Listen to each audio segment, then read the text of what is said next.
शेतीपर्यंत भोवत्या नावाने असतात की सगळ्यात मोठं त्याच्यामध्ये काही साखर आहे, परंतु याच्यात राजकीय पण मोठा काहीतरी हात असल्याशिवाय ते पैसे घेऊन करू शकत नाही. कारण गावाचा निकास लाडोळ्याने दिसतंय ना काय परिस्थिती आज तालुका आपल्याकडे शासनाने मुख्यमंत्री समृद्ध पंचायत राज अभियान हे मागच्या 17 सप्टेंबर 2025 पासून सुरू केलं होतं. तर त्या अभियानामध्ये एक 100 मार्काची प्रश्नावली आहे की जेणेकरून पूर्ण गावाचा विकास कसा समृद्ध पद्धतीने होईल. तर त्या अनुषंगाने काही प्रश्न आहेत.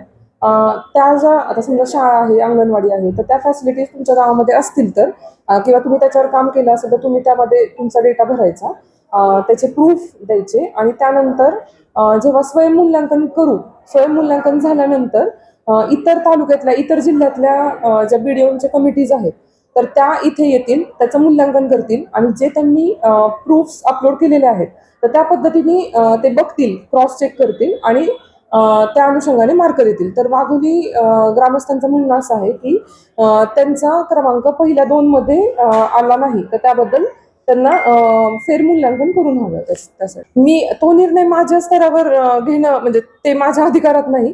मी माननीय मुख्य कार्यकारी अधिकारी सरांना आनंद भंडारी साहेब त्यांना त्याबद्दल लेखी कळवेल की असं असं ग्रामस्थांची ही मागणी आहे आणि त्यानंतर त्यांना फेरमूल्यांकन करून हवं असेल. मग त्यानंतर डिसिजन मान्य CO सर घेतो.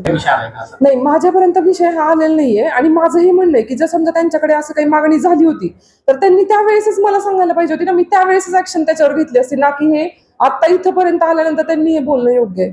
त्यावेळेसच मी त्याच्यावर ऍक्शन घेतली. मी स्वतः त्या टीम बरोबर होते त्या दिवशी जेव्हा वाघोलीमध्ये गेले, तर मी स्वतः त्याच्यावर ऍक्शन घेतली असती. मुख्यमंत्री समृद्ध पंचायत राज अभियानाचं मूल्यांकन करण्यासाठी परत एकदा आम्ही आव्हान करतो आहोत की त्याचं मूल्यांकन पुन्हा एकदा तालुका स्तरावर शासनाने वेगळी कमिटी नियुक्ती करावी आणि त्या कमिटीच्या माध्यमातून इन कॅमेरा मूल्यांकन करावं आणि ते मूल्यांकन माननीय ग्रामविकास मंत्री जयकुमारजी गोरे साहेब यांच्याकडे पाठवावं आणि त्यानुसार आमचं त्या ठिकाणी आम्हाला न्याय द्यावा.